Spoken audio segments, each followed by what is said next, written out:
తెల్లవారితే చక్రవర్తి అయి రాజ్యమునేలే రామయ్య తండ్రి మాటకై పదవిని బదలి అడవులకేగెనయా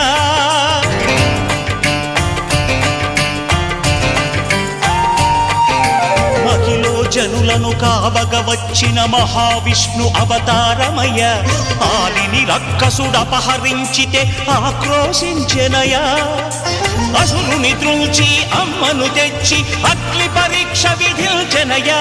సాగలి నిందకు సత్యము చాటగ కులసతినే విడనాడెనయ నా రాముని కష్టం లోకంలో ఎవరూ పడలేదయ్యా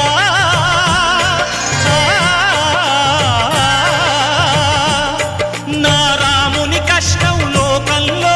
ఎవరూ పడలేదయ్యా సత్యం ధర్మం త్యాగంలో అతనికి సరిలేరయ్యా కరుణా హృదయుడు